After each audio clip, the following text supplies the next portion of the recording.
Turkey roulades are great for a crowd. They look and taste fancy without being too much work. The process is a little bit unconventional, but I think the results are worth the effort.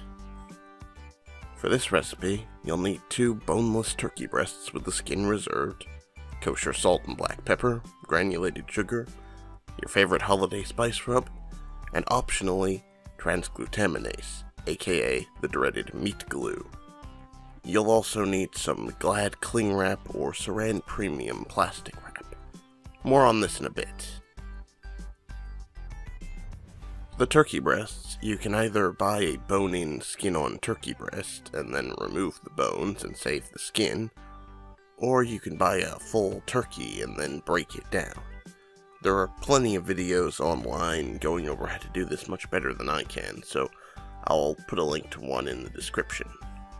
Now go ahead and remove the tenderloins and clean up any connective tissue. The goal here is to get the breasts as flat as possible, so they'll roll up nicely. Next, we'll make a simple brine using salt, sugar, some spice rub, and water. The exact ratios here aren't too important, just be pretty generous with it. Then add the turkey and let them soak for at least 30 minutes, up to 2 or 3 hours. Make sure to refrigerate it during this time. After brining, remove the turkey breasts, dry them off, and lay them out on a double-wide sheet of plastic wrap. This is why it's important to use either Glad cling wrap, specifically cling wrap, or Saran premium. These are the only 2 brands that I could confirm were made of low-density polyethylene, which is stable and won't leach anything during the cooking process. Other brands and commercial wraps are typically made of polyvinyl chloride, which works well as a plastic wrap but can leach into fatty foods. Let's talk briefly about meat glue for a minute. Meat glue, aka transglutaminase, is based on an enzyme that bonds proteins together.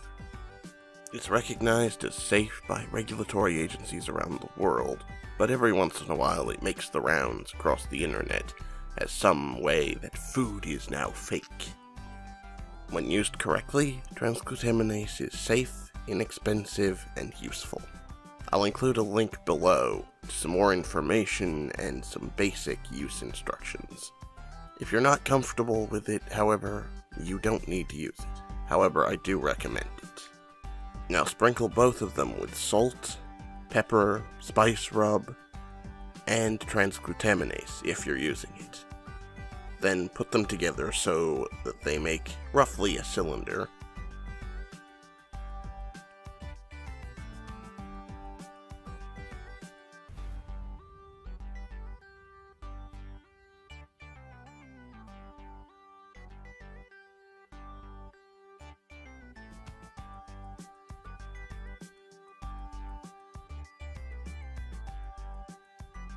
And roll them up in the plastic wrap as tightly as you can.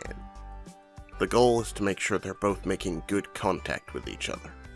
You can poke some holes to let air out if you're having trouble, but you may need to do a second layer of plastic wrap too.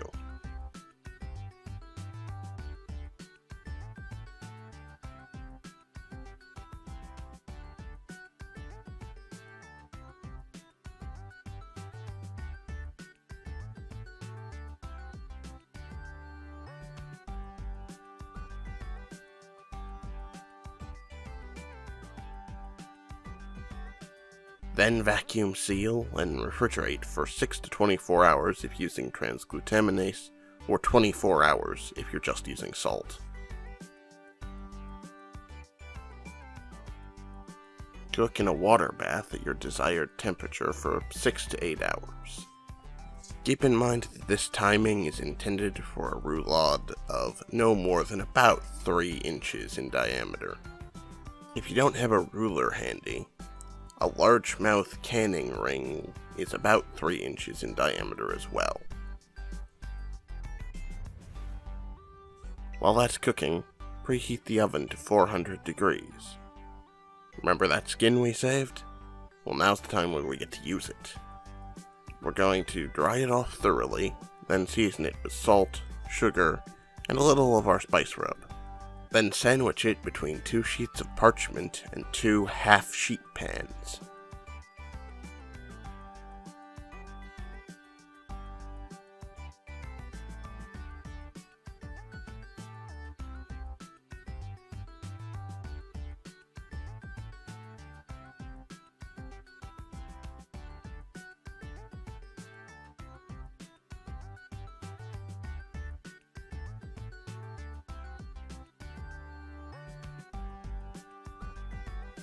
Bake in the prepared oven for 30 to 60 minutes or until it's nice and golden brown and crispy.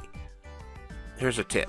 If your sheet pans are a bit bowed like mine are, make sure you put something heavy on top of it like a cast iron skillet that will weigh it down and make sure that the skin is making good surface contact. Once everything's ready, cut the roulade into serving medallions and serve it up with crispy skin in your favorite size. That's it. I hope you'll give this a try sometime soon. If you enjoyed this video, please like and subscribe. It makes a big difference. Happy cooking!